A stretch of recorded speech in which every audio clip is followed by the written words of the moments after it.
Shadows were already lengthening around the forest as Alan, practically dragging a village boy with him, sprinted into the clearing where Robin stood waiting. The rest of the gang gathered around him. "Well, go on then," Alan urged, as the boy gazed with unbelieving eyes at Robin. "Tell him what you told me." By the time the boy had finished his tale, Robin was frowning worriedly.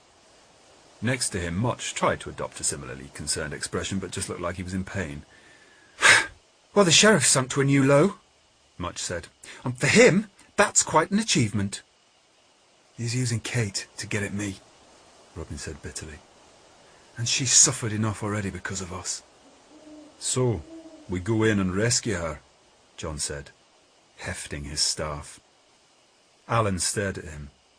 "Yeah, because it's not like he'll have the entire guard watching out for us or anything crazy like that. We've taken them on before." "And we've lost people," Robin said. "No." There was a tense silence. He could tell they thought he was talking about Marion. But he wasn't. Not really. There were plenty of other good people lost along the way, victims of the sheriff's malice. "Well, we sneak in then," Much said. "I'm good at that."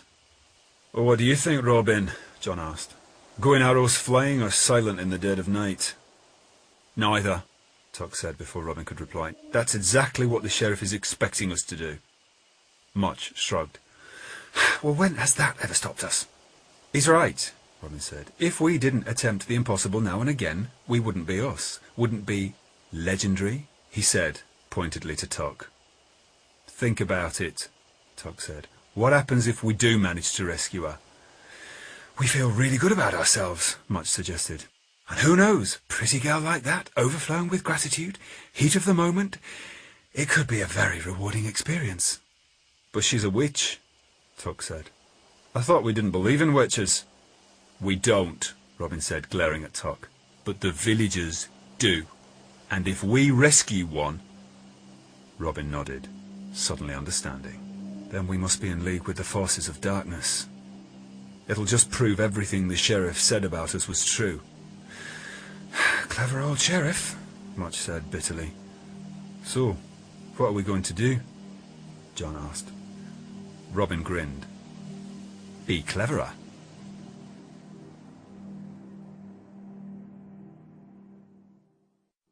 The castle was sleeping. All but the night watch, and they had the bleary-eyed look of men who were longing for their beds. Guy longed for his, too, but he feared what sleep would bring. Instead, he paced the dark corridors, footsteps echoing hollowly.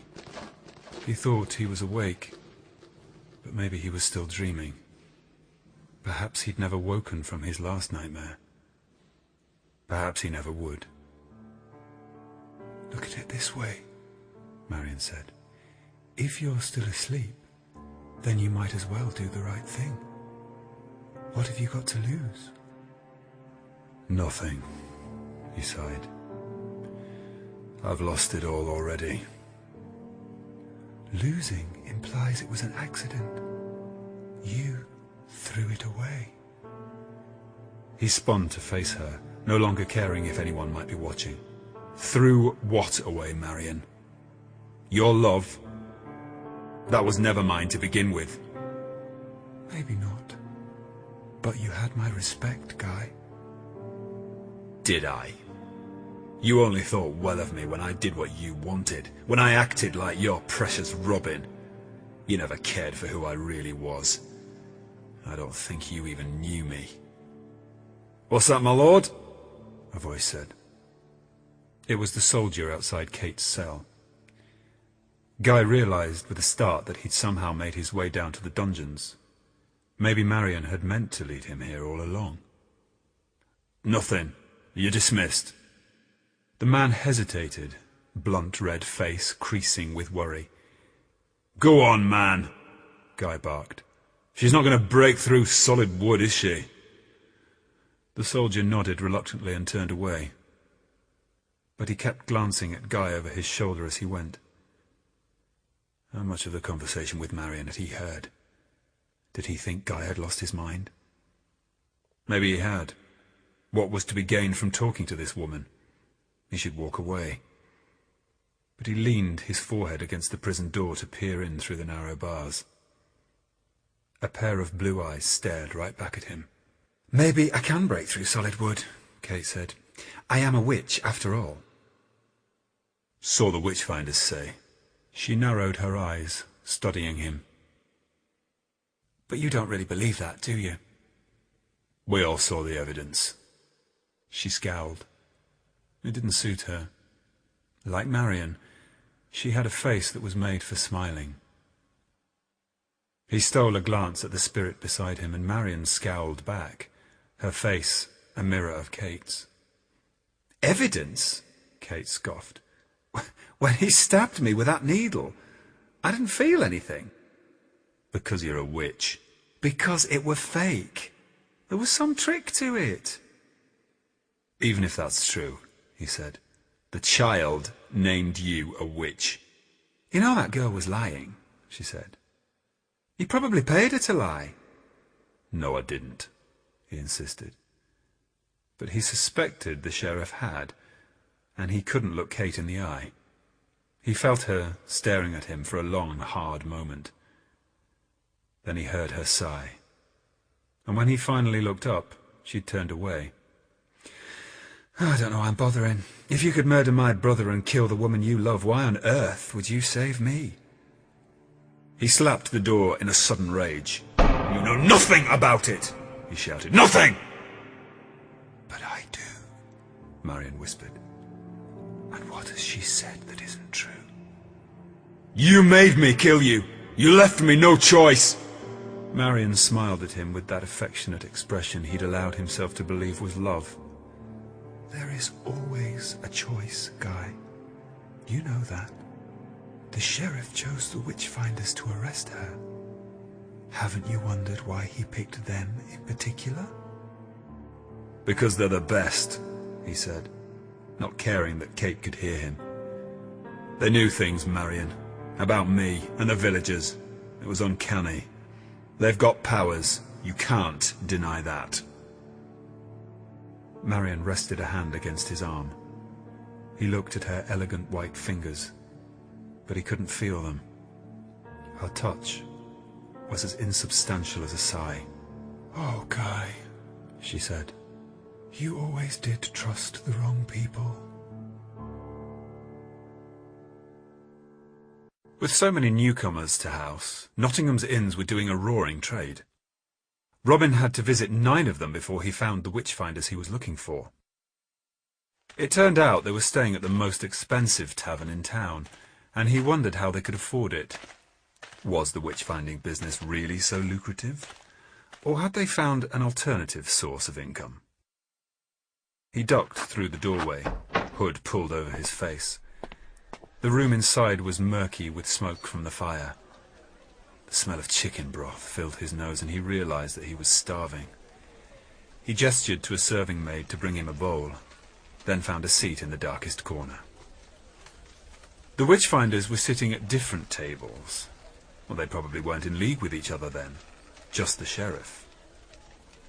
The one called Derek had surrounded himself with admirers, most of them female.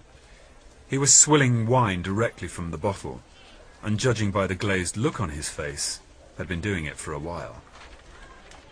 "Oh, it's one thing's easy," he said. There was a snort of laughter from a young man to his left, and he made a visible effort to pull himself together. "I mean, witch hunting's easy. You just have to have the eye for it." Robin couldn't resist. "The eye?" he called across, affecting an upper-class accent. "How does that work, then?" Derek smiled patronizingly. "It's a gift. The voice of God speaking through me. He's telling me right now that you are a man born to privilege. Not used to labouring in the fields, are you?" The people surrounding him murmured their approval, but Robin shook his head. How could anyone fall for that nonsense? What next? Would God tell Derek that Robin had 2 arms and 2 legs? The other one, though, Hugh. He was harder to fathom. He'd chosen a table by himself. A tankard of ale foamed in front of him, but Robin didn't think he was actually drinking from it. His chair was tipped back, his eyelids drooping. He looked like he was on the point of falling asleep. He wasn't, though. A thin strip of white showed beneath his lids, and Robin saw the flicker of movement as his eyes constantly scanned the room. A few moments later, Hugh's eyes opened fully and he rose to his feet. He moved so quickly Robin was barely able to follow him as he left the tavern. Outside, the streets were empty and the sheen of a recent rainfall glittered silver in the moonlight. There was a sharp splash and a sudden unwholesome smell as Hugh stamped in a puddle.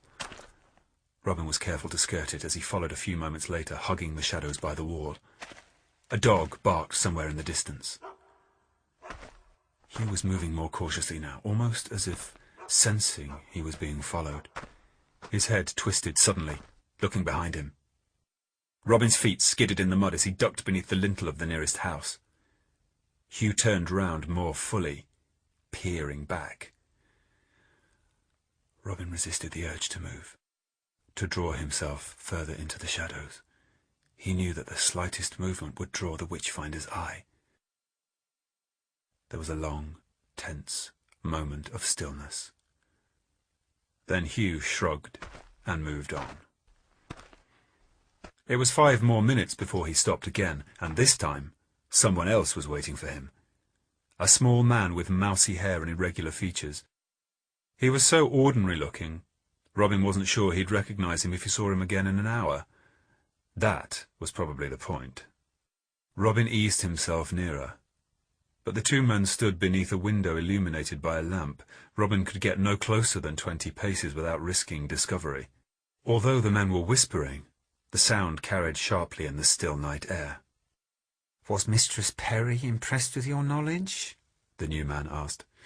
"Impressed enough," Hugh said. His voice was cold and unfriendly, the tone a man used with his underling. The other man sniggered. "These villagers. Buy a man a pint of ale and they'll tell you anything. No discretion." "Unlike you, Jenkins," Hugh said warningly. "Indeed, my lord," Jenkins said. "I'm the very soul of it." "And who else has been spilling their secrets to you?" Hugh asked. "Have you found out any more about poor, broken-hearted Sir Guy?"